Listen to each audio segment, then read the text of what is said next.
Hi, Kranti. Hello, good afternoon. Good afternoon. How are you now? I'm okay. Yeah, you sound okay only.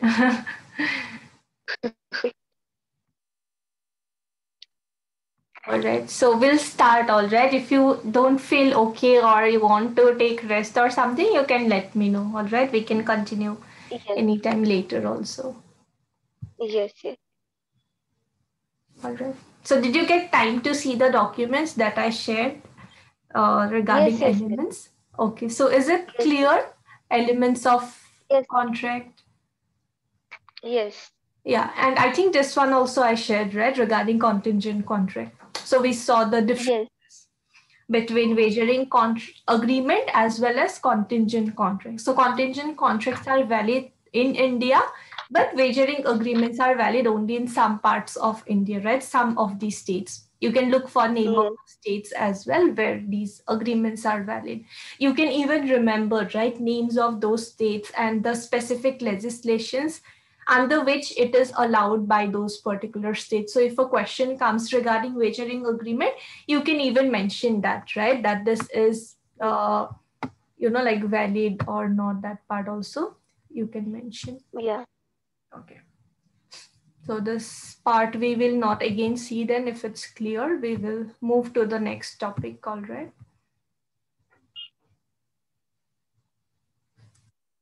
Okay, so we now know how we can enter into a contract and the essentials and all those things, right? Now what happens when a contract is made, it becomes legally enforceable, right? That means we need to perform whatever promises we have made. Only when we perform the promises, only when we complete our promises, it will be called that we have completed the contract and we will be discharged from the contract, right? So this is regarding modes of discharge of a contract. What is discharge? Okay. What is discharge of a contract? When do we do the discharge? Discharge doesn't say, we Huh? say, right? What? When do we do? When do we do discharge of a contract? Yeah, so we are discussing that when, Discharge. yeah, we will be discussing that when contracts can be discharged. So take for example, a Okay. person is being hospitalized, all right? We say that, okay, fine, the person got discharged from the hospital.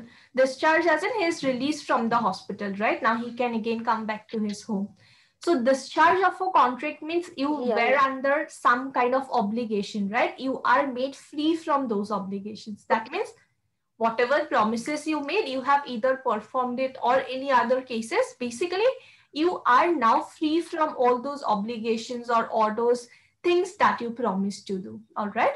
So when we say discharge of a contract, that means you made some promises under a contract and now you are free from all those obligations. So there can be different reasons why now you are free from all those obligations that we will discuss. So it is called as mode Okay. of discharge of a contract. I try to remember these like 4 conditions because I saw a question regarding discharge of contract, how a contract can be discharged. So there are 4 different ways or 4 different modes, all right, for discharge of a contract. First one is performance. So what is performance? I made a certain promise to you and I have performed or completed my promise. So that is performance. Because I performed whatever promises I had made, now I am free from the contract, right? Now I'm being discharged. How? Because of performance of the Okay. contract. Second one is mutual agreement. That means both of us mutually agreed. Maybe I made a certain promise to supply some, like a few liters of oil to you. Now you are, but Yeah. after making the promise, right, at a later stage, you realize that you don't need those oils anymore. So in that case, you can come to me and tell me that I don't need those oils anymore. So maybe we should, like end the contract. And I will also say that, okay, fine. If you don't need the oils, I will not be supplying you. That's fine. It's okay. That means it's a mutual agreement, right? Both of us agreed that we don't need this particular service or we don't need to perform this kind of a contract. So that also is a way of discharging from a contract, right? I am no more bound to supply you those whatever liters of oil, and you are also not bound to pay me for that, right? We also see these kind of things. Take for example, you have ordered something online, you ordered something from Amazon, but later on you realize that you don't need that product, so you can just cancel it, right? Before it gets delivered, you can just cancel your order. You will have different options there. You will even see one option like, I don't need the product anymore. That means what? It's a mutual Yes. agreement between you and Amazon that you don't need the product anymore.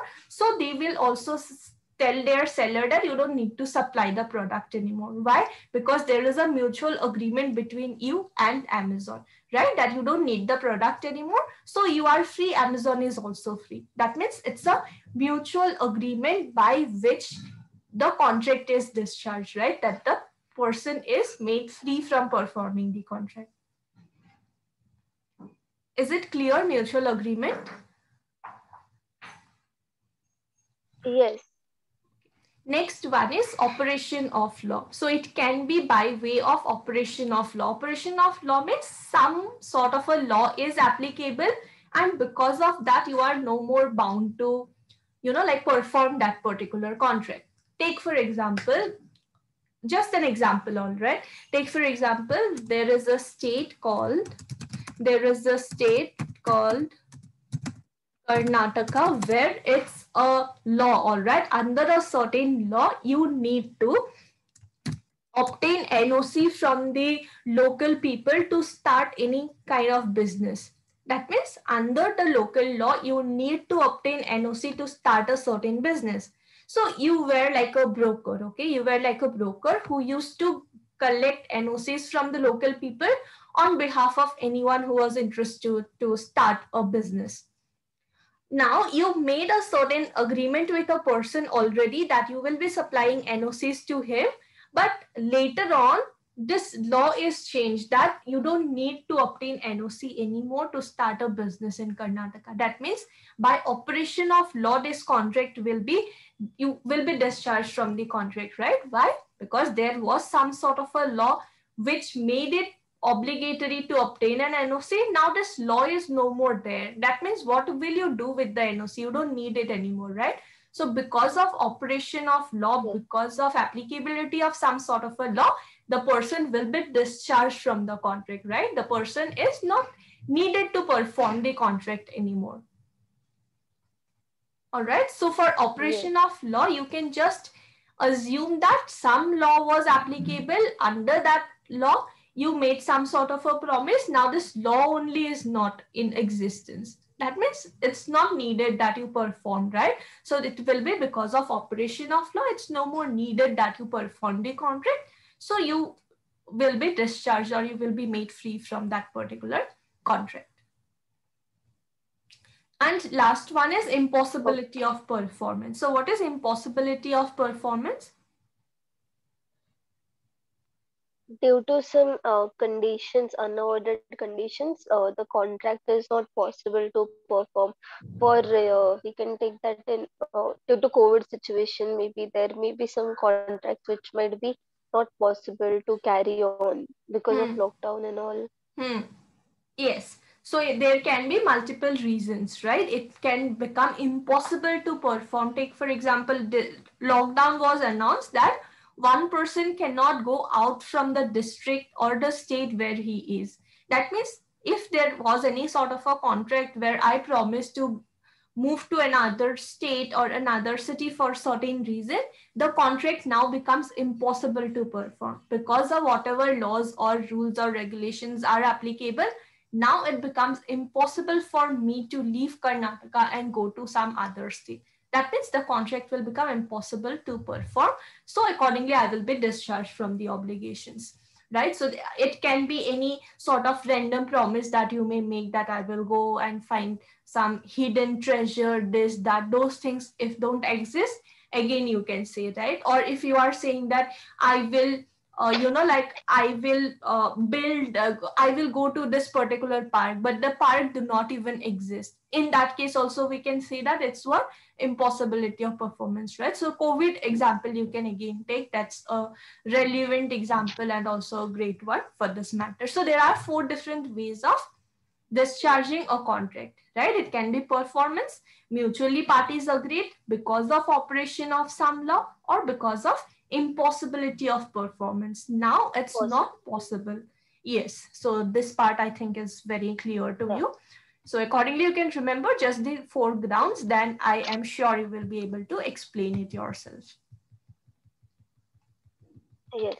So we now need to study regarding performance of contract, right? The first way or mode of discharging a contract, right? So that is important. Other things we have slightly discussed here and there, that much is enough for that. So regarding performance of contract, right?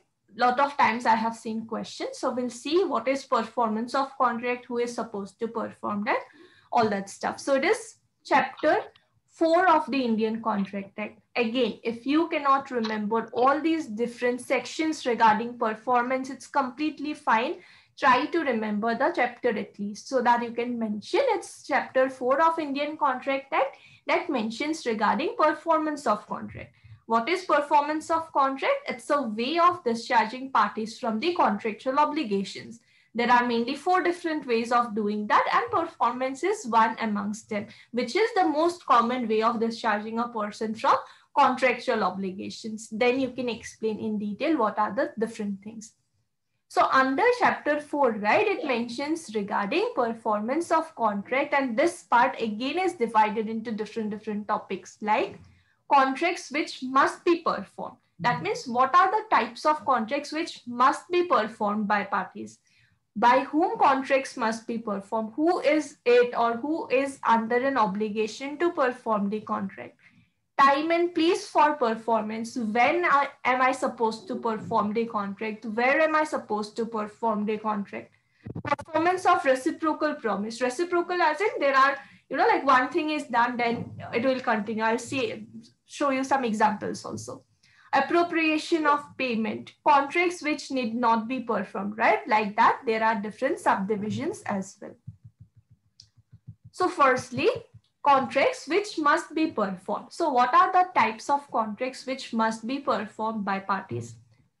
Contracts must be performed or offered to be performed. Now, what is the difference between performed and offered to be performed?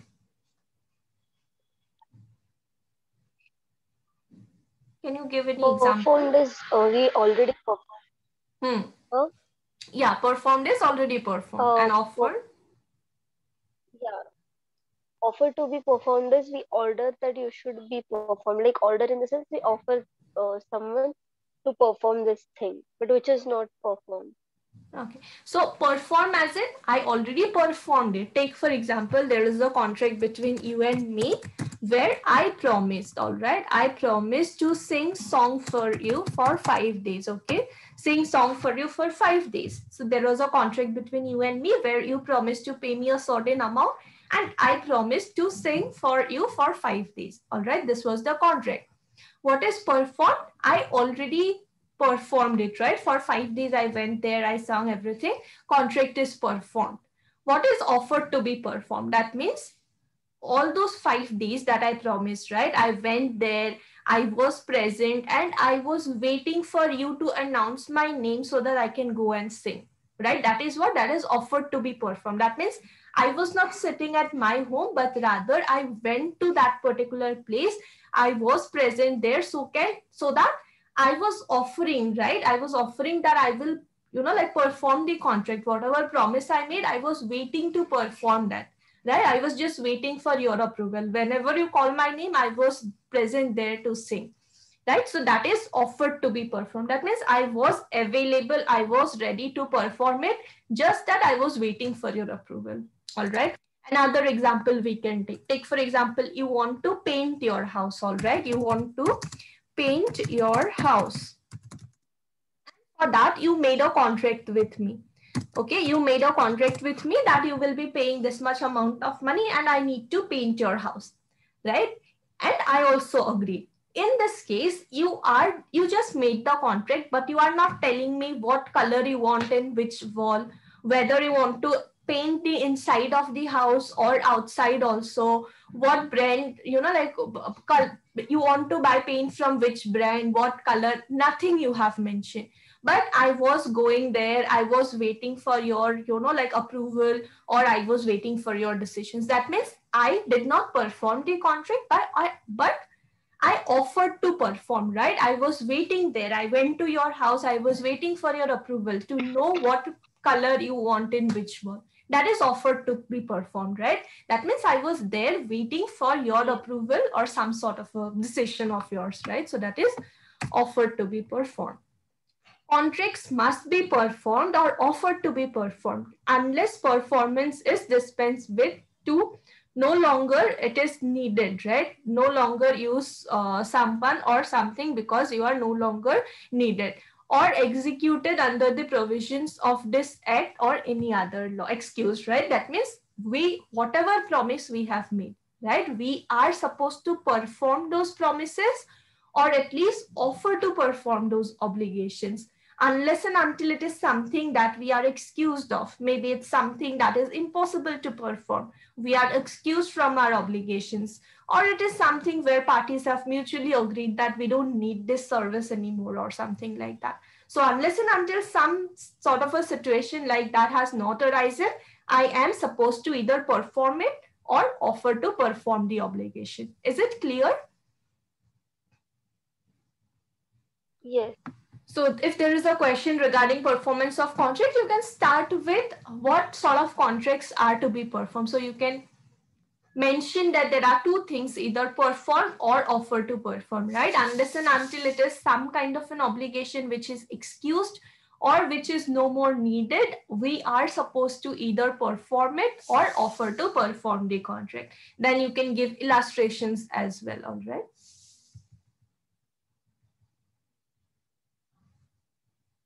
Yes. Okay. So this is like what is no more needed, like NOC example that I gave, right? That same example I have mentioned here, and something is excused under the contract. Yes. Like Indian Contract Act do not want its performance, maybe because it has become now impossible to perform or something. So there are now two types of performances, all right? So it is actual performance and attempted performance or tender or offer to perform. What is actual performance? We all know, right? A made a promise to buy a mobile phone for 5,000 rupees from B, and A bought that mobile phone and also paid 5,000. That means it's actually performed, right? Whatever he promised, it's completely and in reality performed. Next one is attempted. Like the example I gave, right? That you wanted to paint your house. You hired me, but you are not telling what color you want, which brand's color you want, and things like that.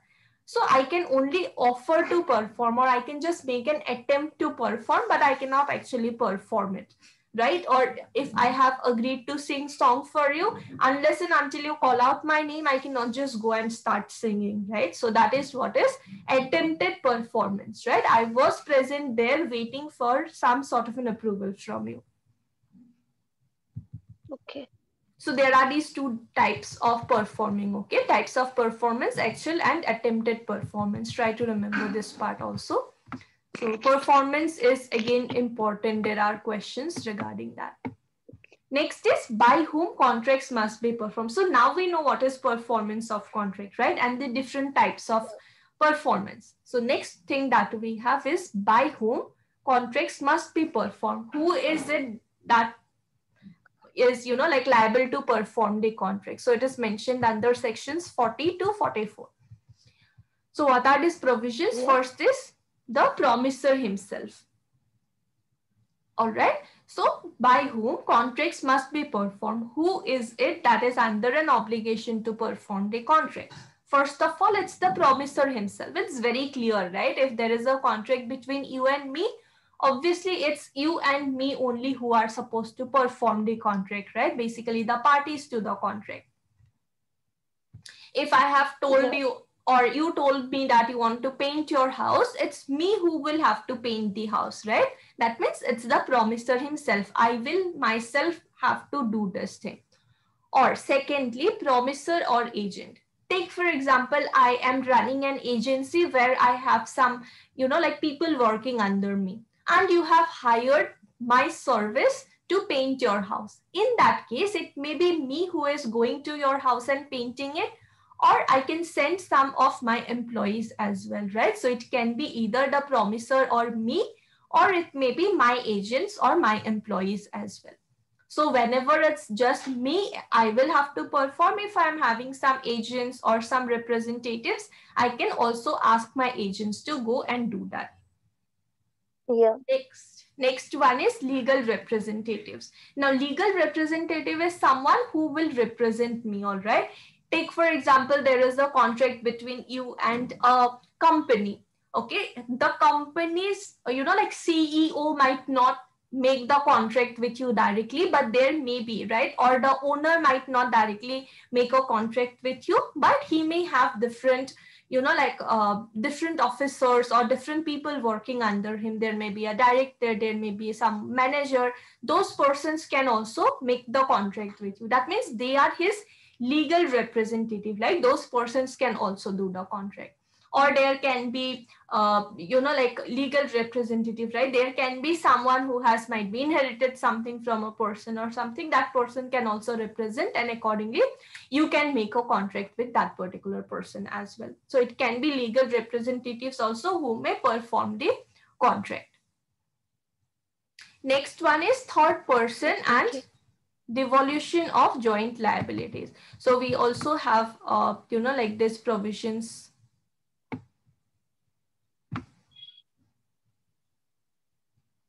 Okay, so we have these provisions, right, mentioned under Indian Contract Act as well. We'll just open the Bare Act and see from sections 40 to 45 that talks about who are under an obligation to perform a contract that is made between two persons. So we'll just opening the Bare Act.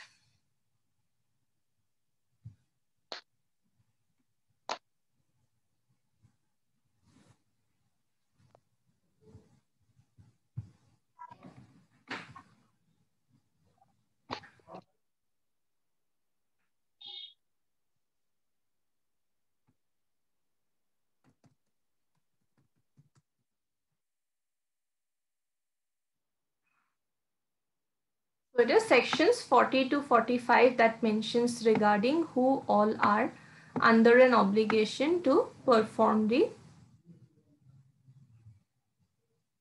contract. Effect of accepting performance from a third party. When the promisee accepts performance of the promise from a third person, he cannot afterwards enforce it against the promiser. Take for example, it can be performed by some third person as well. All right, it can be performed by some third persons as well. Take for example, I have an agency where I have two employees working under me, and we are basically providing painting service. All right, we are painting people's houses, offices, whatever. I made a contract with you to paint your house, but what happens is that my employees left the organization, or maybe they were on leave or something, all right, and you wanted that service very urgently. So I don't have time to go and paint your house, and I don't have any of my employees available to go and paint your house as well. In that case, I can say that, okay, fine, you want to get your house painted, that's fine. I know one person who can paint it for you. That means that's a third person, right, who was not related with you and me. But I told you that you can opt that service from this third person. And you also accepted, okay, fine, this third person can paint my house. So in that case, you can make that third person paint your house. All right. But later on, you cannot again ask me or my employees to again paint your house. Why? Because you have already accepted performance from a third party. With your consent only, I made that third person paint your house, right? So it can be performed by a third person only, but only when you agree to it. Is it clear, third person? Yes. Performance by third person. Next one is devolution of joint liabilities. Now, when two or more persons have made a joint promise, that means it may be that I am working with a friend of mine as partners, all right? So there is a contract made by me and my friend, all right? And it's like a joint promise. Then, unless a contrary intention appears by the contract, all such person during their joint lives and after the death of any of them, his representative jointly with the survivor or survivors, and after death of last survivor, representatives of all jointly must fulfill the promise. Take for example, there is me and my friend. We both are working as partners and we both are providing painting services, and we have legal representatives also, right? We have our representatives that after my death, my son or my daughter will inherit that particular agency business, and same for my friend. So till the time me and my friend, right, we both are alive, it's we both who are jointly liable to perform the promise.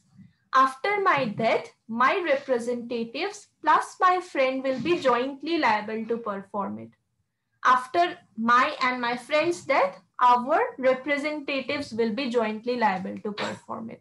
That means whenever it's like a joint like joint promise, both the persons are liable. If we are having our representatives, those representatives will also be liable after our death. Is this point clear, or you want some other example for the last one? Devolution of joint liabilities.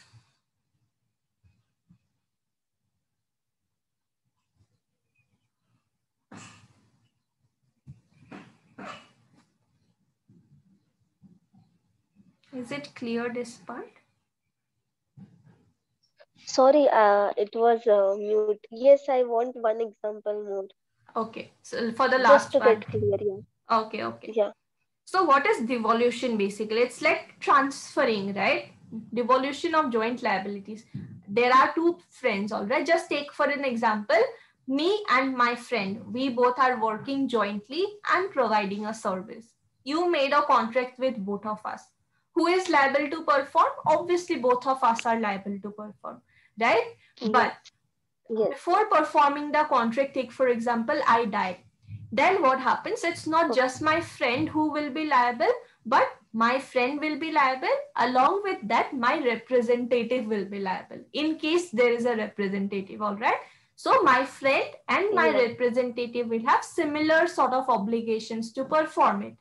After my friend also dies, my friend's representative will come and both these representatives will be liable. That means how liabilities will be transferred, right? Devolution means transferred in case of joint liabilities. If there is a joint liability, how it will be transferred? After my death, it will be transferred to my representative. After my friend's death, it will be transferred to my friend's representative. But it's not like just because I die and my friend is alive, my friend will only have the obligation. No, it will transfer to my representative also, and same sort of obligation both of them will have. Okay, so this is with regard to, This so is, this is? This is only for liabilities, right? Yeah, like by whom contracts must be performed, right? We are reading about the liabilities, who are liable to perform the contract. So this is with regard to liability only, who are supposed to perform. So regarding performance, if a question comes, if you remember that, okay, fine, this is how or who should perform it, accordingly you can just frame your answer. And you can just remember this diagram, all right? By whom contracts must be performed. There are 5 like groups of people. First is, if I'm making a promise, I'm supposed to perform. If I'm there, I have my agents, it can be me or my agents who will perform it. If I'm having legal representatives, they may also have to perform it. If I make a third person perform the contract and you agree to it, third person will perform it. And what is devolution of joint liabilities? If there are 2 or more persons, both of them are equally liable. After death of one person, his or her legal representative will take his position. After both of them dies, their representative will take the position. They will have to perform it. So there are basically Yes. 5 kinds of person who must perform a contract. Next one is time and performance for promise. It is sections 46 to 50. Fine, we made a promise, we made the contract, but where am I supposed to perform it and when am I supposed to perform the contract? So first is performance of a promise within a reasonable time, performance of a promise where time is specified, performance of a promise on an application by the promisee, performance of promise where no place is specified and also no application is to be made to promisee, performance of a promise in the manner and time or sanctioned by promisee. So 46 to 50 sections, right? So we will see the provisions. What is 46? Time for performance of promise where no application is to be made and no time is specified. So take for example, there is a contract where a promiser is to perform his promise without application by the promisee. That means I made a contract with you and you should perform that contract. You don't need to inform me that, okay, fine, now is the time that I'm performing the contract or something like that. And no time for performance is specified. I have even not specified that, okay, from 12 to 2 o'clock on 10th of March only you should perform. I have not specified that also. And also I'm not expecting you to come and say that now is the time I'm going to perform the contract, right? So what happened in kind of those contracts? The engagement must be performed within a reasonable time. That means when I have not given you a time frame also, or I'm not even asking you that you inform me when you are performing it, you can perform it within a reasonable time. All right. What is reasonable? Again, would depend on the situation. Take for example, you have a company, all right? You are owner of a company and you want to print like a banner for your company, right? Mentioning your company's name, kind of services you are providing. So you want to get that banner printed. And I am having a shop where I, like give all those printouts and everything, right? Banners and all that stuff. So you come to me, you give the, like the template or the format and you tell me that I want this banner to be printed for my company. In that case, you are not saying that you should print this banner sharp at 12 o'clock on 10th of March. You are not saying like that, right? You just said you want the banner to be printed. That's all. And you are also not saying that when you are taking the printout, you just call me and inform me. You are not saying that also. One thing, you just want the banner to be printed. So in that case, I can print it at any reasonable time. Now, what is reasonable? I cannot print it after 1 year. Why? Because you will be needing the banner soon, right? Maybe 1 week, 1 day, 2 days, 3 days, right? That will be a reasonable time in that case. So if you are not specifying a time, if you are not asking me to inform you also, I can do it in a reasonable time. Is it clear? Yes. Yeah, you can just take one example, right? You can take one example that relates to you. Maybe you have a book and you want to, like Xerox that book. You are going to a Xerox shop and you are asking that I want this, like photocopy of this entire book. All right. And you are not saying any time limit or anything. So you will expect that, okay, this much, like a book of this, this big book, right? Maybe they would take 1 week or 2 weeks to get the photocopy done. So you are not saying that within 1 day only you should get the Xerox done, or you are not saying that only between 12 to 2 only you should get the photocopies, nothing like that. So they will do it based on their convenience in some kind of a reasonable time. They will not do it after 1 year because by that time your exams only will be over, right? But within a reasonable time, they will do it. Yeah. Next is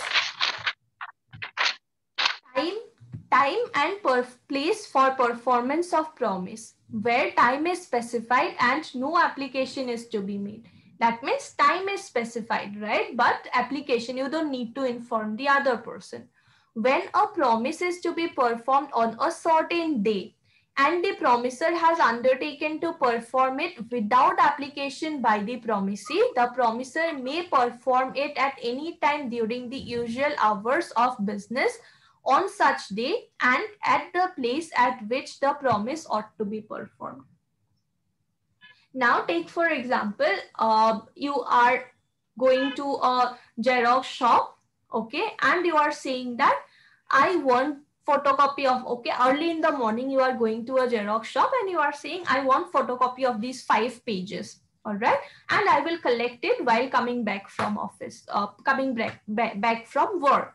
In that case, you are not saying that when you are taking the photocopies, you inform me or something, but you should do it today itself, right? You are specifying the day, but you can do it any time of the day. Early in the morning you are giving and you are saying I would come back again 9 o'clock at night. So he has time for this entire day to take photocopies of these 5 pages, right? So you are not specifying any time. So in that case, he can do it in any time whenever it is convenient, right? Whenever he feels like he can do it, right? Usual hours of business on that particular day. He can do it and get it done for you.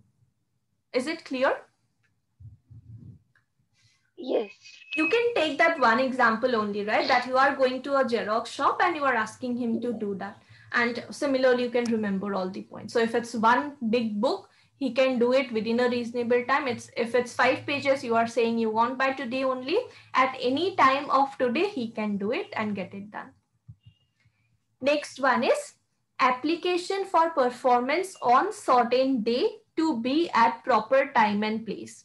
When a promise is to be performed on a certain day and the promisor has not undertaken to perform it without application by the promisee, it is duty of the promisee to apply for performance at a proper place and within the usual hours of business.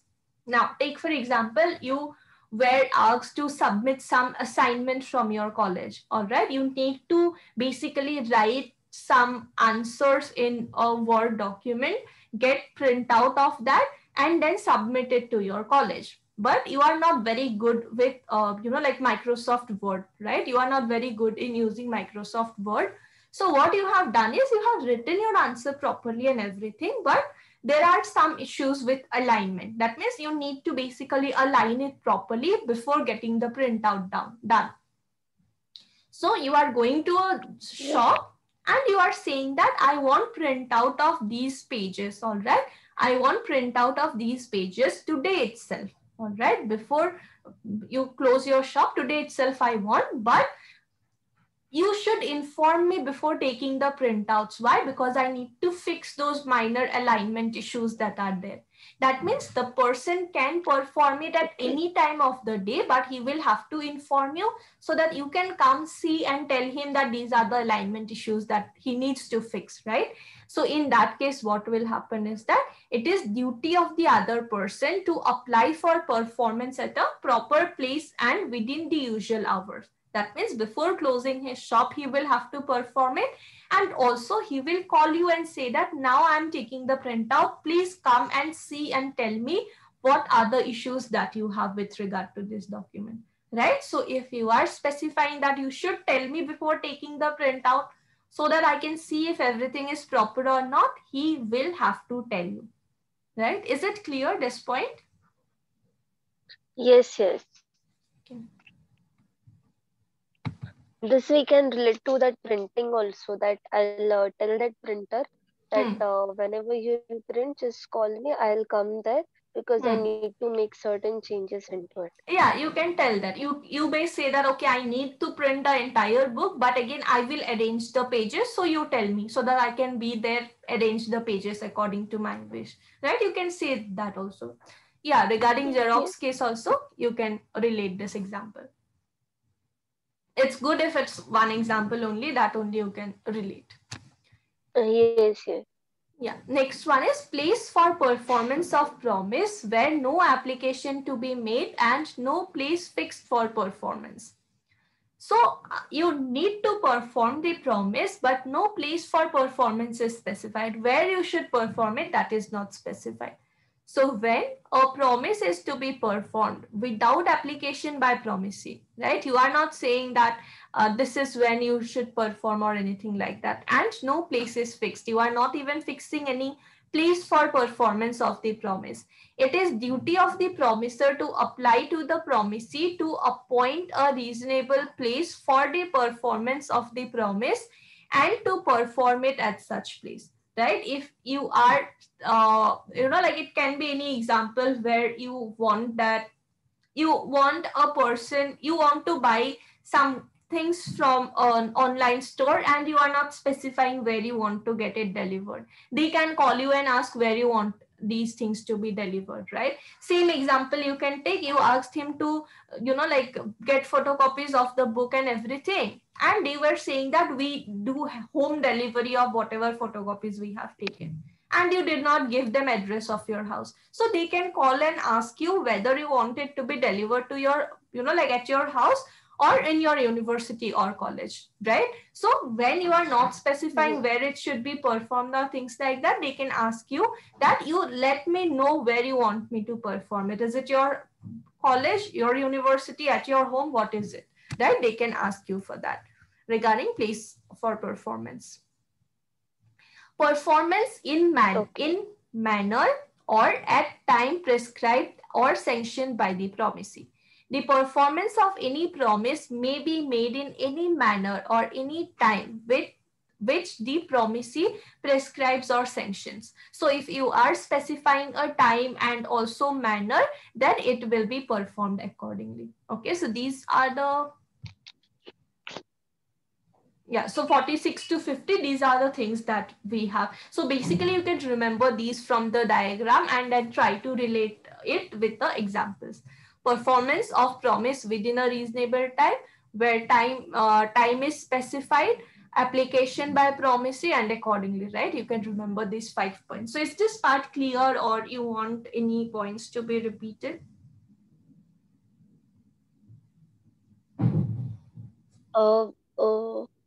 Performance of promise in the manner and time or sanctioned by promisee means whatever I'll advise him, so he'll do in that manner, like that.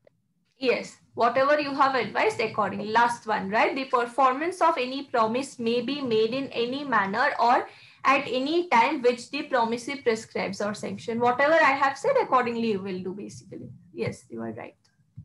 Yeah.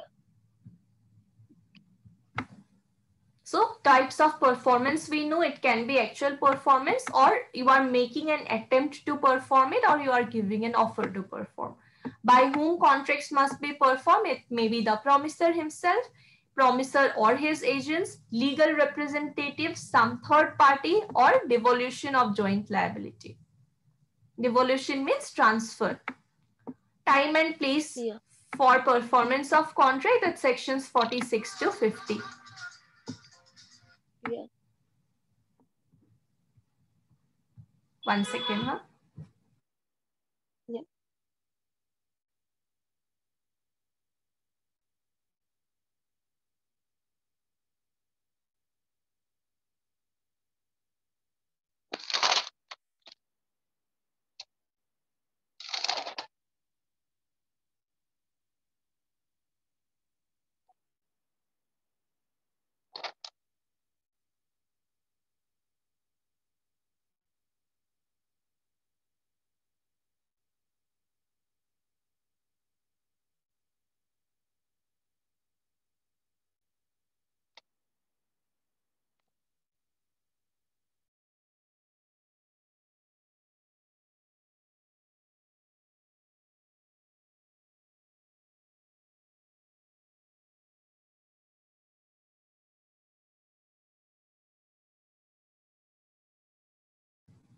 Okay, sorry, huh? I got a call.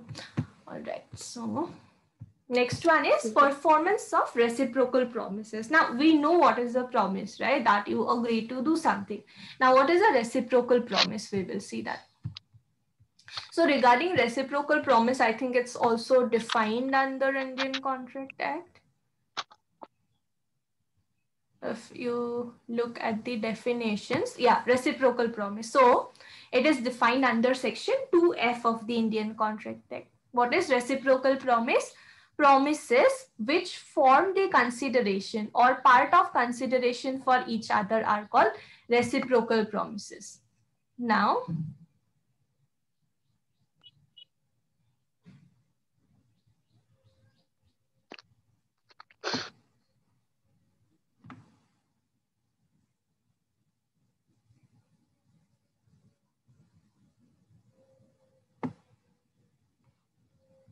performance, which was the section? Section 51. Section 51 to 58. So what is reciprocal promise? Promises which form part of the consideration. So what is reciprocal promises defined under section 2F of the Indian Contract Act?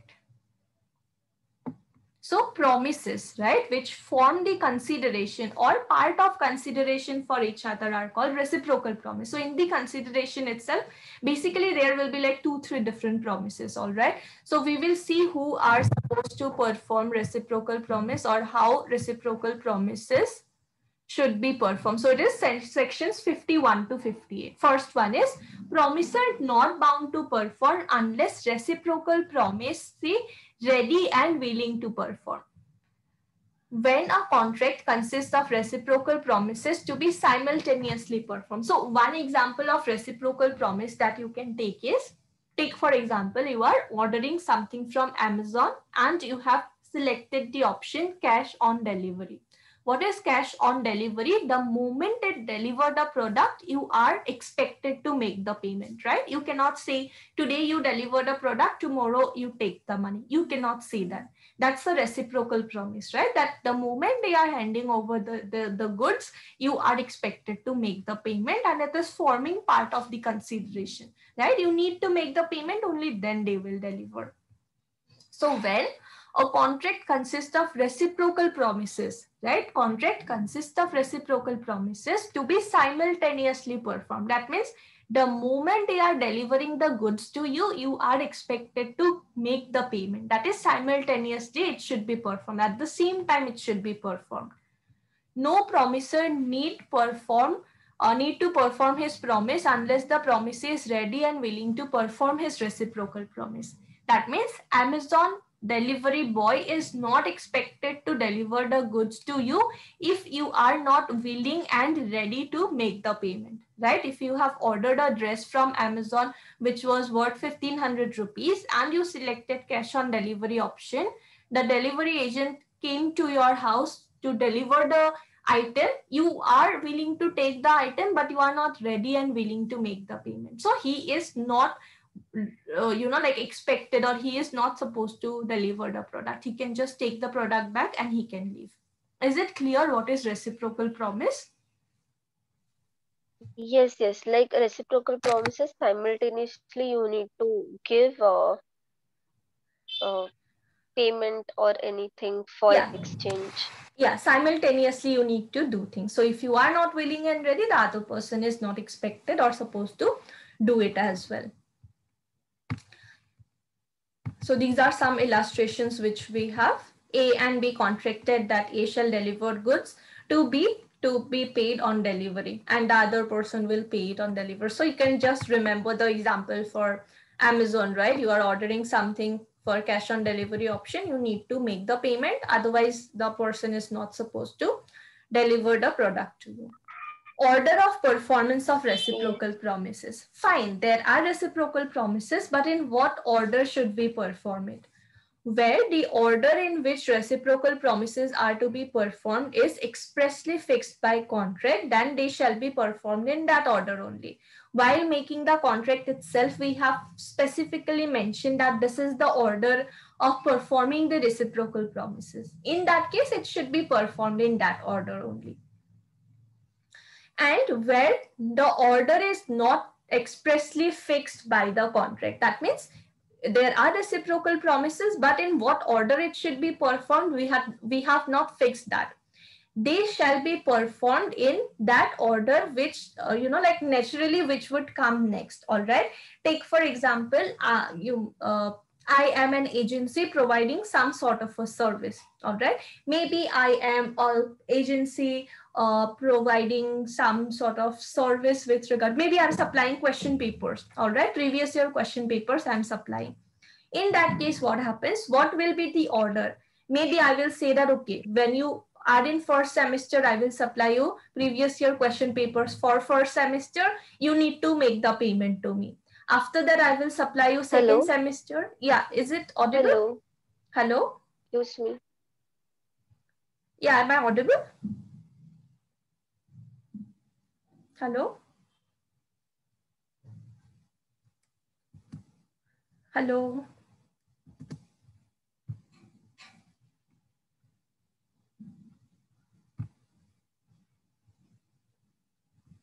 Yeah, am I audible, Kranti?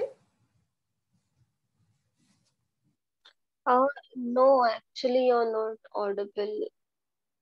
Excuse me. Yeah, is it breaking Hello. or, yeah, hello? No, now, yeah, now it's perfect. You was explaining the order of reciprocal promises Yes. example. Yeah. So take for example, I am a person who supply previous year question papers. Okay. So I have fixed the order that when you are in first sem, I will supply you first semester, you know, like internal exam, some internal exams will be there, right? Like unit test. I will supply a question paper for that. You make the payment. After that, I will supply for semester exam. You make the payment. After that, for second semester, same thing will happen. I'm audible, right? Yes, yes, yes. Okay. So if I have fixed that this is the order, right? How we should perform it, that I'm supplying, you are paying. I'm supplying, you are paying. Then you should do it accordingly. Otherwise, what happens? It should be done in its natural order. Take for example, if I'm supplying you first semester question papers, it's not like that you will not make the payment. You will be waiting for second semester, third semester, fourth semester, and then finally in sixth semester you are making the payment. That should not happen, right? It should be in the natural order only. That if you are having exams, I'm supplying you question papers for that particular exam, then you make the payment for that. Next, I will be supplying for the next, you make the payment, right? If we are not fixing the order, it should be in the natural way, right? How one thing is falling after the other, right? In that order only we should be doing. Basically, if order is fixed, follow that. If not, whatever looks normal or whatever looks perfect, right? How you would usually do, accordingly only you should be doing if order is not fixed. Is it clear? Yes, yes, it's clear. Okay.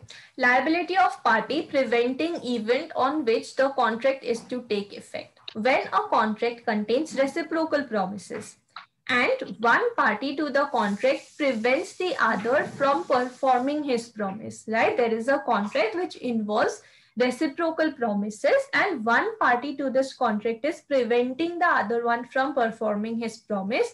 The contract becomes voidable at the option of the party so prevented, and he is entitled to compensation from the other party and any loss which may be sustained by him in consequence of non-performance.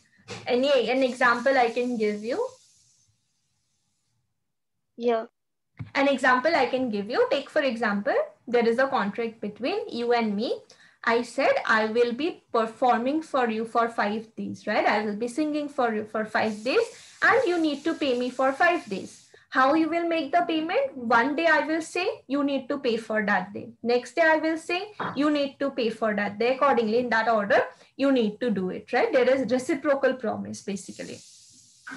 What I am doing is I always went there and you did not allow me to perform, right? You never called out my name, so I could not sing. In that case, I can go to court and say that I was willing and ready to perform the contract, but it's you who prevented me from performing the contract. I was present there to sing, but you did not allow me to sing. In that case, it does not mean you don't need to pay me. You will have to pay me for the loss that I had to suffer, right? You will have to compensate me for loss of time because I was always going there, being present and wasting my time simply because you did not allow me to sing. So it does not mean you don't have to pay because I did not sing. You will have to compensate me because of the loss that I have suffered. Is it clear? Yes, yes. Yeah, so Yes. liability, right? It's your liability. Liability of party preventing event on which the contract is to take effect, right? It's your liability because you are the one who was preventing, right? Preventing me to perform the contract, right? Perform or sing, right? Which was the basic thing in this particular contract. Yeah. Effect of default as to that promise which should be first performed in contract consisting of reciprocal promises. That means there is a contract with reciprocal promises. One thing has to be done, then next one after one it will be coming. What will happen in case there is default as to that promise which should be performed first, right? Take for example, there are 5 promises in an order, and the first one itself is not performed. So what will happen if the first one is not performed? What about those remaining 4 or 5 promises, right? That is the provision. Okay. Is it clear? Yes, yes. Okay. So when a contract consists of reciprocal promises such that one of them cannot be performed or that its performance cannot be claimed till the other has been performed, right? There are 5 different promises and it is in such an order that one needs to be performed, then only we can come to second one, then only we can come to third, fourth and fifth one, right? So one has to be performed, after that we can come to the next one. And the promiser of the promise last mentioned fails to perform it, right? Such promiser cannot claim performance of the reciprocal promise, and the promiser of the promise last mentioned fails to perform it. That means the person who agreed to perform it, he fails to perform that. Such promiser cannot claim the performance of reciprocal promises and must make compensation to the other party to that contract for any loss which such other party may sustain because of non-performance. So there is one example with the help of which we can try to understand. A is a painter and B asks him to paint B's house for 20,000 rupees, right? You need to paint B's house for 20,000 rupees. And based on the same, A goes to B's house and waits for B to supply paint, brushes, and any other necessary items that he may be needing to paint the house. But B fails to supply all these essential items, and as a result, A had to suffer loss, right? Because he had to suffer loss of wage as he was waiting the whole day for B to supply paint, brushes, and all the stuff. In this case, B must compensate A for the same, right? There was a reciprocal promise that A will paint B's house, but for that, B will have to supply paints and brushes. After that, A will paint the house. After that, B will make the payment. So if first thing is only not done, if paint is not supplied, brushes are not supplied, A cannot paint the house. He was simply waiting there, wasting his day. So in this case, B will have to compensate for this loss of wage, right? A could not earn any money on that particular day, so B will have to compensate for that. B cannot just escape from his liability, basically. Is it clear? Is this point clear? Yes, yes. So there are 2-3 different promises, right? One has to be performed, only then we can come to second one, only then we can come to third one. If paint is not there, brushes are not there, I cannot paint. If I cannot paint, you will not make the payment, right? That's in an order. So if first thing is only not done, the person, whoever is on fault, that person will have to compensate for it. Yes.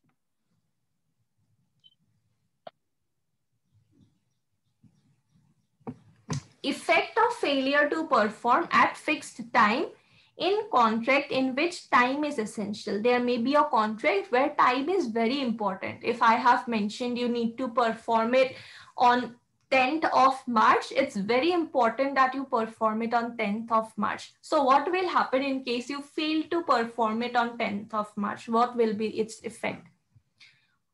When a party to a contract promises to do a certain thing at or before a specified time. If you have promised to perform something on 10th of March only, or a certain thing at or before a specified time and fails to do any such thing at or before the specified time. You promised to do something on 10th of March and you failed to do that.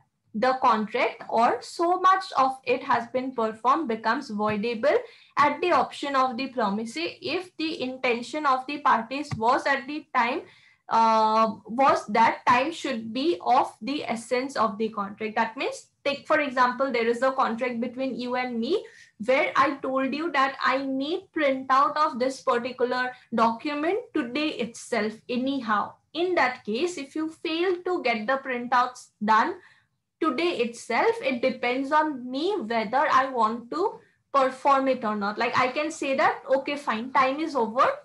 It will be of no use if you are giving me the printout tomorrow, so leave it. No need to do it, right? But if I want, I can say that, okay, fine, if you could not do it today, that's fine. Tomorrow you give me, anyhow tomorrow you give me. I can do that, right? So it becomes voidable. If the other person is not able to perform it within the fixed time, I can say whether I still want the service or not. Right? Yes. You can just take one example, like you want to get a dress stitched specifically for a certain function or event. So you went to the tailor, directly told him, get it stitched before 10th of March, right? He also agreed, okay, I will do it. But somehow it was not done. So you can either say that you already wasted all of my time, give the fabric back to me. I don't need you. I don't want you to, like stitch it. Or you can say that that's fine. If you could not do it on 10th, you do it now. I will use it or wear it on some other event, right? You can do that as well. So it depends on you. So you can just take one example that you can relate to and try to remember it. Yes. Agreement to do impossible act. So an agreement to do impossible act in itself is void, right? So there is no question of performing it or something. Then contract to do an act which afterwards become impossible or unlawful. When we made the promise, it was lawful, but when we at a later stage, it becomes unlawful or it becomes impossible to perform. Like you gave the example of Corona, right? Because of Corona, now it has become impossible to perform a certain contract that we made.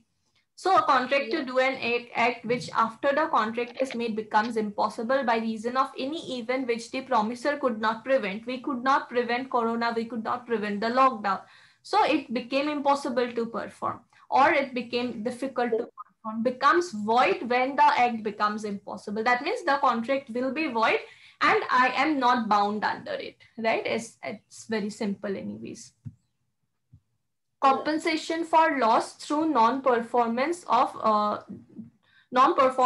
act known to be impossible or unlawful. When one person has promised to do something which he knew or with a reasonable diligence might have known and which the promisee did not know to be impossible or unlawful, such promiser must make compensation. That means I was having the knowledge that it's not possible to perform the contract.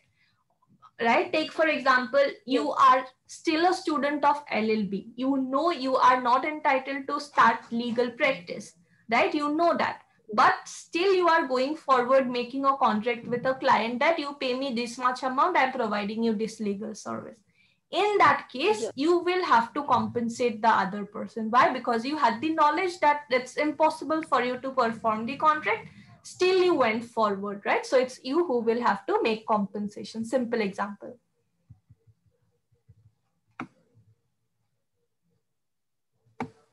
Reciprocal promises to do things legal and also other things illegal. There are reciprocal promises, group of different promises. Some are legal, some are illegal. What will happen in this case?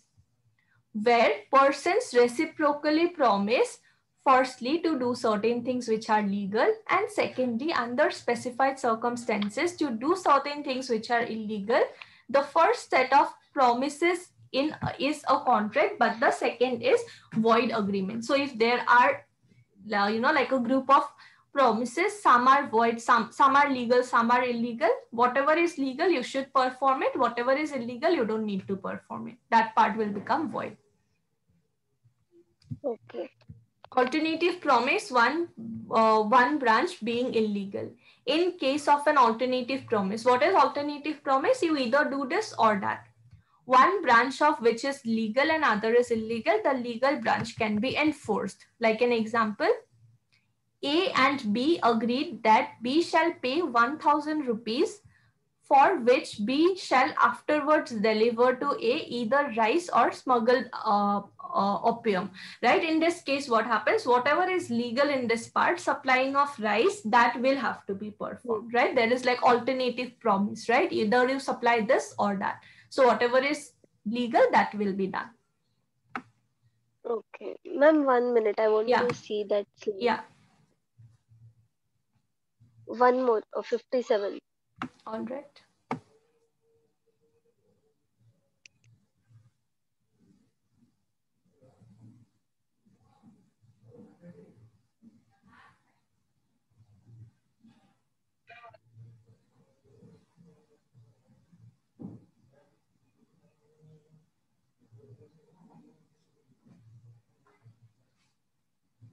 Okay, done. Is that clear? Yes, yes. Okay. So for these things, right, like there can be a question with regard to any of these points, right? What we have seen over here, there can be a question with regard to performance of contract. So you can write one basic introduction from this particular part, right, regarding modes of discharge of contract. Whenever there is a contract, we should perform it, whatever we have promised under that particular thing. Otherwise we will have to face the consequences. There can be different ways of discharging a person from contractual obligations. Accordingly, you can start with your answer. And for all these things, right, what contracts must be performed, who must perform, for each of these you can prepare one basic things, right? From the Yes. diagram also, it will be easier if you know what is actual performance, if you know what is attempted performance, and you know some illustrations, you can explain it in your own words as well, right? So these tables Yes. and all, you can try to remember. Who, by whom contract must be performed, again there are these 5 points. Then time and place regarding performance also, I have tried to make this table, so accordingly you can like study from here. Okay. Now, next thing that we have is appropriation of payments. It is sections 59 to 61.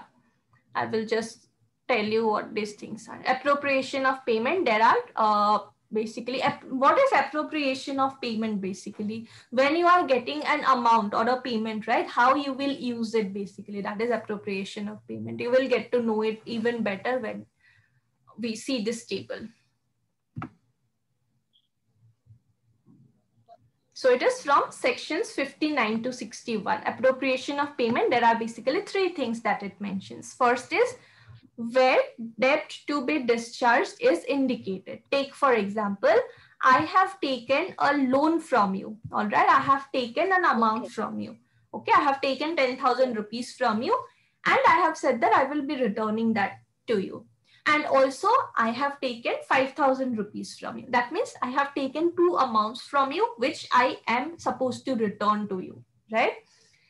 And I am giving you an amount of 4,000 rupees, and I am specifically saying where debt to be discharged is indicated. I'm saying that I took 5,000 rupees from you, right? So use this 4,000 rupees in that debt. All right. In that case, what happens? Payment is to be applied to the discharge of mentioned debt only. If I'm saying that this 4,000 rupees that I'm paying, consider it as an amount for the 5,000 that I took. You cannot apply it to that 10,000 rupees that I have taken, right? There are 2 loans that I have taken, 10,000 and 5,000. If I'm clearly saying this 4,000 rupees I'm paying as a payment for this 5,000 rupees ka loan, you should apply it to that only. You cannot apply it to 10,000 rupees loan. Okay, okay. Is it clear? So appropriation of payment basically means I'm making a payment, how you will apply it, how you will use it, or what. Regarding that, these are the provisions. First one is I am making a payment and clearly saying this is to repay for that particular specific loan only. So you should apply it to that specific loan only. Next one is where debt to be discharged is not indicated. There are two different loans, 10,000 and 5,000. I am giving you 4,000 rupees, but I'm not saying regarding which of these two loans I'm making the payment, right? So it is creditor's discretion. That means you have the absolute right to decide, right? Payment may be applied to any lawful debt actually due and payable to him from the debtor. If there are two loans and I'm not specifying for which one I'm paying you 4,000, you can choose whether you want to apply it for the 5,000 or 10,000. Yeah. Okay, where neither party appropriates, payment shall be applied in discharge of the debts in order of time, whether or not they are barred by time. So it is section 61. Okay, last one where. So last one is application of payment where neither party appropriates. Where neither party makes any appropriation, the payment shall be applied in discharge of debts in order of time, whether they are or are not barred by law in force at the time being as to the limitation of the suit. If the debts are equal standing, the payment shall be applied in discharge of each proportionately. That means I have given you an amount of 4,000 rupees, but I did not specify whether it should be applied for 5,000 loan or the 10,000 one. And you have also not decided where you want to apply. And a case is filed in the court, then in that case, it will be applied in order, all right? If there are 10 loans that I have taken, it will be applied in way of, like order, okay? Whether recovery is, even if a loan is barred by, like the law of limitation, right? The time limit is already over. You don't have right to go to court. Even in that case, that also will be considered and accordingly the amount will be applied basically.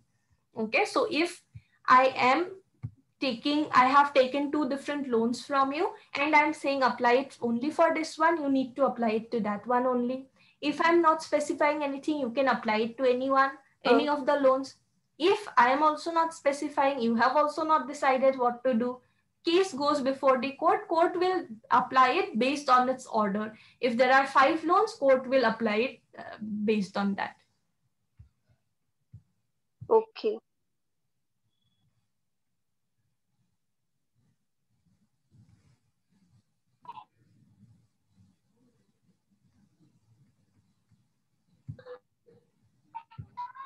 So this chart, you can just remember for this point that there are basically 3 grounds with regard to appropriation of payment. Yes. So we have studied regarding performance of contract, right? Who should perform, how a person should perform a contract and all of that. Now, we have certain contracts which need not be performed. Even though you made a promise, even though you agreed on something, you are not supposed or you are not expected to perform that particular contract. So this is contained under section 62 to 67. All right. What are these provisions we will see? Effect of novation, recession, and alteration of contract. So what is novation? Don't know. What is novel? Novel coronavirus, we say, right? Novel coronavirus. Yeah. Which is worldwide or which spreads quickly? No, it is new, right? Novel basically means new. Okay, So, yeah, so novation would mean what? Novation would mean making new contract, right? There were some obligations that we were having, but we are making changes in that and we are coming up with a new contract, right? That is novation of contract. Okay. What is recession? It is cancellation, right? Whatever contract we were having, we cancelled it or we revoked that. And then maybe we are not coming up with a new contract or we are coming up, whatever. But whatever was existing, that we have revoked. Alteration of contract as in there were some obligations, but we are making changes in that, right? So Yes, yes. if the parties to a contract agree to substitute a new contract for it, or to rescind it or alter it, the original contract need not be performed. There is an original contract. We said that we don't want to perform this contract, but rather based on this, we will come up with a new contract. So we will have to perform this new contract, and this old one we don't need to perform, right? Okay. If we are canceling this existing contract or we are revoking it, then also we don't need to perform it. If we are making some changes in the existing contract, then also we need not perform it. Yeah. Right? Take for example, you wanted to order a dress from Amazon, you ordered it. Then you realize that there is another dress which might be look prettier on you. You decided to cancel the previous order and go buy this new dress. In that case, what you are doing, it's novation of contract, right? You don't need this old dress anymore, so you are canceling it. So Amazon will not deliver this old dress to you, but rather they will have to deliver this dress that you selected now, right? It's novation of contract. So old one Yes. need not be performed. What is recession? You wanted to buy a dress, but you later on thought that you are already having too many dresses with you, so you don't need this dress. So you cancelled the order. That is revocation or cancelling Yeah. or recession, right? So Amazon did not deliver the dress to you because you cancelled the order, right? What is alteration Yes. of contract? You are making some changes. All right, you ordered something, but then you thought that you ordered, take for example, 5 dresses. Then you thought that no, you don't need 5 dresses, maybe you just need one. That means you are making some changes, right? In that case, whatever is changed, that need not be performed. Amazon need not deliver you those 4 dresses that you canceled, but they should only deliver you one dress. That is alteration of contract. Some changes you are making in the contract. Yeah. Is it clear? So these are the types of contracts which need not be performed, the old ones to which we have made some modifications. Next is promise may dispense with or remit performance of promisee. Every promisee may dispense with or remit wholly or in part the performance of the promisee, performance of the promise made to him, or may extend the time of such performance, or may accept instead of it any satisfaction which he thinks fit.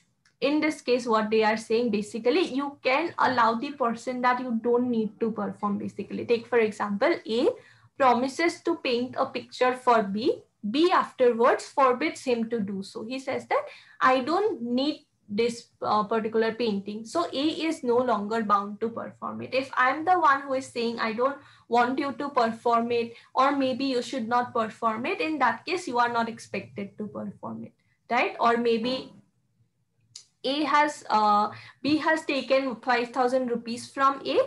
A wants to pay to B, but the other one says that, like take for example, I have taken 5,000 rupees from you, and I'm saying that I will repay, like return the amount. But Yeah. afterwards, I'm coming to you and saying that I just have 2,000 rupees. So I'm just paying you that. Remaining amount I will pay later. But you are saying that it's fine. If you don't have money, you don't need to pay the remaining 3,000 rupees. I will consider that like this amount is clear. You don't need to pay me anything. All right. In that case, what you are doing, you are excusing me from whatever obligation I had. In that case also, I don't need to return that 3,000 rupees to you. Why? Because you agreed to do that. Right? You can either say that you don't need to perform it only, or you can say that whatever you have done, that much is enough. You don't need to perform it completely. Is it Yes. clear? Yes. Yes. Yeah. So it's like you don't need to perform, or basically some portion you have performed, with that only I'm satisfied and I'm happy. I'm okay with it. Consequences of recession of voidable contract. Okay, consequences of recession of voidable contract. Recession means cancellation or revocation of voidable contract. Yeah. When a person, like take for example, there is a contract which is voidable. What is voidable contract?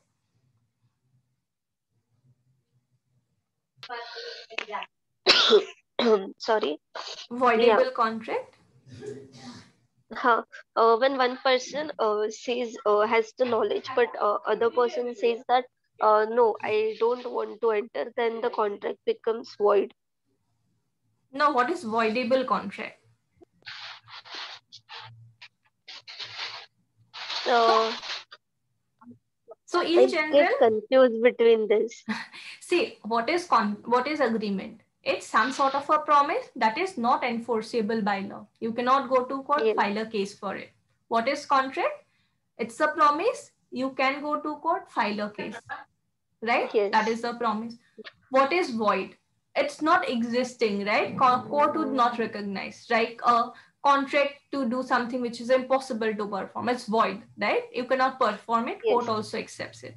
What is voidable? yes, Both the parties do not have the option of performing the contract, but it's only one person who can decide whether he wants to perform it or not. Based on his decision, only court contract will either be performed or not. Like if my consent was obtained by way of coercion, it's me who can decide whether I still want to perform it or not. yes, If my consent was obtained by way of undue influence, it's only me who can decide whether I want to perform it or not. If my consent yes, was obtained by fraud or misrepresentation, it's me who can decide.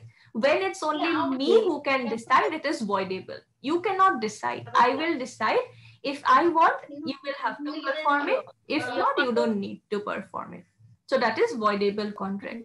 okay, yeah, So, consequences of rescission of voidable contract. If there is a contract which is voidable, that means I have the option of deciding whether I want to perform it or not. And it is decided, right? I decided not to perform it. I decided to cancel that contract or revoke that contract. In that case, you don't need to perform the contract anymore, right? So performance is not needed for such contracts where it's a voidable contract that is being cancelled or revoked by the person. Is it clear? yes, yes, See, if you have any confusion on any topics and you know that, you can ask me, right? If you are confused between what is voidable and void, and I'm explaining hmm, something regarding voidable and void, just feel free and ask, okay? That this is not yes, clear. yes, Yeah. Next one is obligation of person who has received advantage under void agreement or contract that becomes void. Now, you gave that example regarding Corona thing, right? Take, for example, yeah, I made a contract with you that I will be going to Maharashtra and singing somewhere for you for 5 days. All right. And yeah, I hmm, already took advanced amount from you. 50,000 rupees I yeah, already took. And I said after performance, you paid a late remaining amount. You also agreed. But then because of Corona lockdown and everything, I could not perform it. That means the contract becomes void, right? I cannot leave Karnataka and go to Maharashtra. The contract now becomes yes, void. In that case, I should not be taking an advantage out of a void contract. If I had taken 50,000 rupees, I should return that amount to you. All right. So obligation of person who has received advantage. 50,000 is like an advantage that I have received, right? Because I'm not performing the contract yes, for you and it later on becomes void. So I cannot just take that advantage because of Corona. I should return that amount to you. Is it clear? yes, yes, So you can always go through these illustrations also. There are a lot many illustrations that will help you clear the topics. Okay, next is mode of communicating or revoking rescission of voidable contract. That's a voidable contract where I can decide if I want to perform it or not. Mode of communicating or revoking rescission. I want to tell you that I am canceling this thing, right? How I will tell you that the rescission of a voidable contract may be communicated or revoked in the same manner subject to rules regarding communication or revocation of proposal. So we will see that that part is remaining. Communication and revocation of proposal, we will see that, and that time only it will be clear. Okay, okay. this part is there in Ma'am, question. Yeah. the last one which we studied, obligation of person who has received Hmm. advantage under void agreement. Okay, Hmm. so Hmm. here, yeah. So will you compensate me again the money that I give you? Not compensate, it is talking about advantage, all right, that I should not take advantage out of a void contract. What is advantage? That I already took 50,000 rupees without doing anything for you. That 50,000 is advantage. So I'm not going to compensate you, or you are not going to compensate me, because contract has just become void, right? It was without our intention. So we don't need to compensate anyone, just that I will have to return the 50,000 rupees to you. That is the advantage. Compensation will not come here because it just became void, right? No one's mistake was there. Okay, so that 50K, you will only have, you won't return it to me. I will return you because it is an advantage, but it's not compensation, right? That was anyways your money only. You gave like an advanced amount. Yeah. So that is an advantage and not a compensation. Yes. Okay. Next one is effect of neglect of promisee to afford the promiser reasonable facilities for performance. What will happen if the other person do not provide enough opportunities or facilities to the other one to perform? Take for example, if any promisee neglects or refuses to afford the promiser reasonable facilities for performance of the promiser is excused by such neglect or refusal as to any non-performance caused thereby. Take for example, A contracts with B to repair his house. All right, A contracts with B. I contracted with you to repair your house, but you refuse to point out, right? You refuse to point out the places where you want to, what all places you want to be repaired in your house, right? So in this case, if I am going to your place and I'm asking you, tell me where on all you want your house to be repaired, and you are not replying to me, that means what? I will be excused from non-performance. I am not expected to perform or repair your house before you tell me, right? Because how will I know what all things are not working in your house, right? So I will be excused for the non-performance. Even though I have not performed it, I will be excused of non-performance of contract if it is caused by your neglect or your refusal. You refuse to tell me wherein all you want to be repaired, or you neglected to tell me. In that case, I'm not supposed to know from myself and do it. Is this point clear? Yes. Basically, I will be excused because it was your neglect or your denial that you did not tell me this thing. So this is all about performance of contract. Okay, you can just go through these diagrams and all, and I'm sure things will be clear.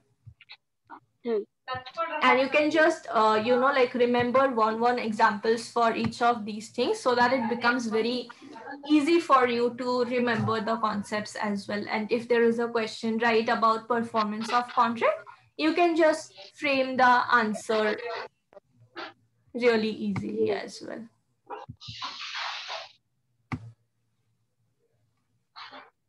All right, so this was about performance of contract. Next thing we will see.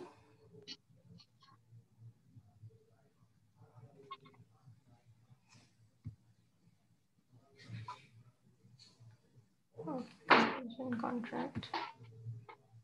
Contract.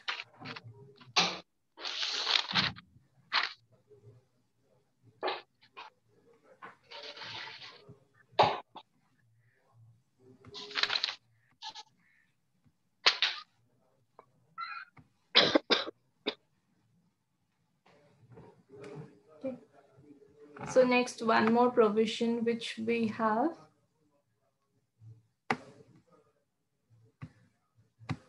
is regarding quasi contracts.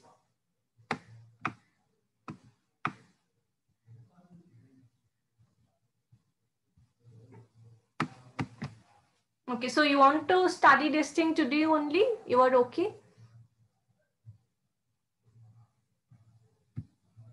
Yes, I'm okay. Okay.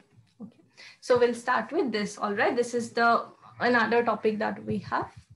So this is chapter 5. Again, you can remember the chapter. It is chapter 5 that is mentioning regarding certain relations. All right. Certain relations resembling those created by contract. That means these are not contracts as such, but it relates to something which is similar to contract. So this is the reason why we call these as quasi contracts. That means these are not contracts, but these are same like contract. So persons will be again under same sort of obligations only. So this is quasi contract or relations resembling those created by contract, that is mentioned under chapter 5 of the contract. Quasi contract, implied contract, or constructive contract. You can try to remember these names. This is also known as quasi contract, implied contract, constructive contract, or relations resembling those created by contract. It is mentioned under chapter 5 of the Indian Contract Act. Now, what is a contract? It's defined under section 2H of the Indian Contract Act as an agreement which is enforceable by law, right? An agreement enforceable by law is a contract. Enforceability of contract will come from fulfillment of these basic essential elements, right? We need to fulfill certain essential elements. Only then we can enforce the contract. Like we need offer and acceptance, we need intention to create legal relation, we need competency of parties to make the contract, we need free consent, we need lawful consideration and object, and it should not be something which is specifically declared as void, right? Only when all of these conditions are satisfied, we can say that it's a valid contract. Now, in case of quasi contract, what happens? There is offer plus acceptance. That means there is agreement. In case there is agreement plus enforceability, it becomes contract. So all agreements are not contracts, but all contracts are agreements. This is what we have seen. So to become a contract, we need existence of offer plus acceptance. That is, we need an agreement. But there are some obligations that do not have their origin in an agreement. That means we usually need an agreement or offer plus acceptance, but sometimes it so happens that we do not have an agreement or offer plus acceptance. These obligations are not contracts by definition, but they are still enforceable in a court of law. It is based on the principles of equity, and these are only known as quasi-contracts, where the situation where parties are, right, it resembles those as if there is a contract, but it has not originated from a direct offer plus its acceptance. But still parties are in such a position that it looks like there is a contract between both of them. So in such cases, court will ask for its enforcement under the principles of equality, under the principles of equity, right? Equity, justice, and all that stuff. Now, there is a principle based on which this concept is based. It is nemo debet loco pleteri ex Elena Jectura. So if possible, you can try to remember. Quasi-contract again is very important. I have seen it being asked in most of the question papers. So it means no man should grow rich out of another person's loss. That means you are suffering a loss, and with your loss, I should not gain profit and I should not try to become rich. All right. So no man should grow rich out of another person's loss. By causing a loss to you, I should not grow rich. That is the reason why these type of contracts are enforced, even though it's not a contract in the strictest sense of the word. Now there is a concept called unjust enrichment. It is again very important. Mostly it's asked in question papers. What is unjust enrichment? The liability in case of quasi-contractual obligation is based on the principle of unjust enrichment, which means no man should grow unjustly enriched, right? Without a valid justification, I should not grow rich at the cost of another person's loss. Someone else is suffering loss. I am gaining profit. I am growing rich. And there is no valid justification with regard to that. That should not happen. That means no person should gain anything unjustly, right? Without a valid justification, I should not get or gain anything.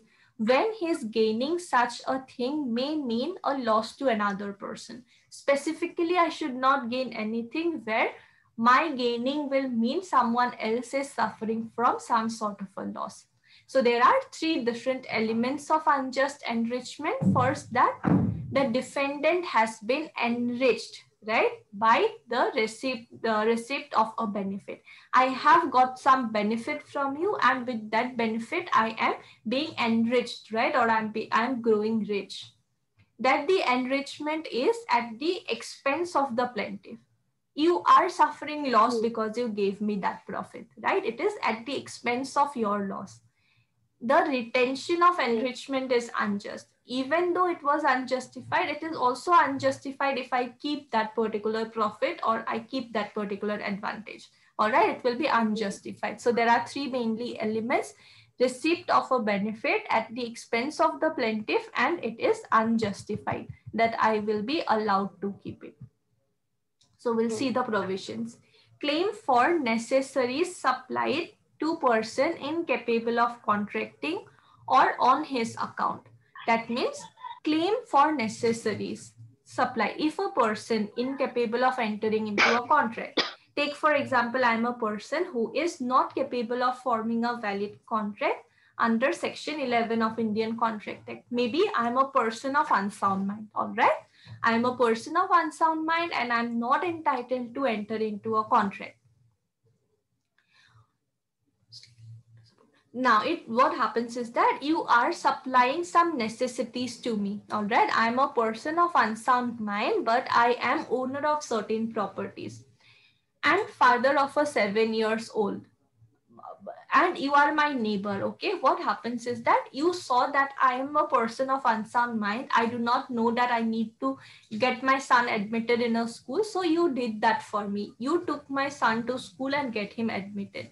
In this particular case, just because I'm a person of unsound mind, that does not mean I should be taking unfair advantage of that, right? Because I'm an owner of certain properties, court will ask that from my properties, whatever amount you had to spend for getting my son admitted in a school, that amount should be paid to you. That means because of the fact that I'm a person of unsound mind, I should not get unfair advantage or profit because I already have enough of resources to send my kid to school, right? So from that amount or whatever money I have or property, from that you should be paid because you should not be unnecessary suffering loss paying fees for my son. Is it clear?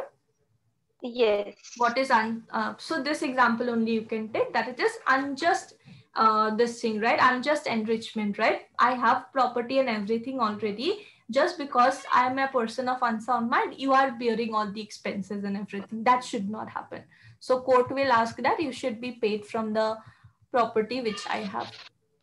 Reimbursement of person paying money due by another in payment of which he is interested.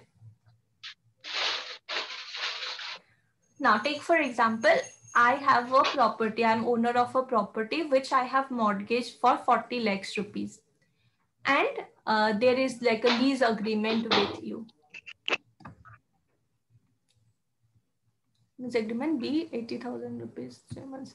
Take for example, there is a property which I have, and I have, like mortgage it for 1 lakh rupees.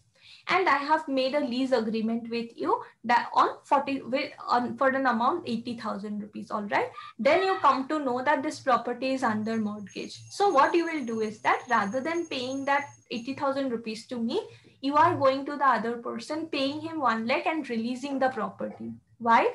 Because you have an interest in the property. You want to stay there as a leasee, right? You have an interest, so you are clearing the property. Now you are paying 20,000 extra for me, right? Just because you have an interest. So that does not mean I'm not supposed to return that amount. I will be expected to return that 20,000 rupees to you. Why? Because you just made the payment on my behalf. That does not mean I'm not supposed to pay. Even though there was no contract between you and me, but it still resembles something which is like a form of a contract. So I will have to repay the amount. Is it clear what is quasi contract basically? Yes. Any doubts? No. I was thinking that we'll continue tomorrow if you're okay. Yeah, sure, no problem. No problem. Then I will share the other document and this part we will continue. All right? Yes, chapter 4. Yes. Yes. Okay, fine then. Sure. Thank you. Thank you. Yeah.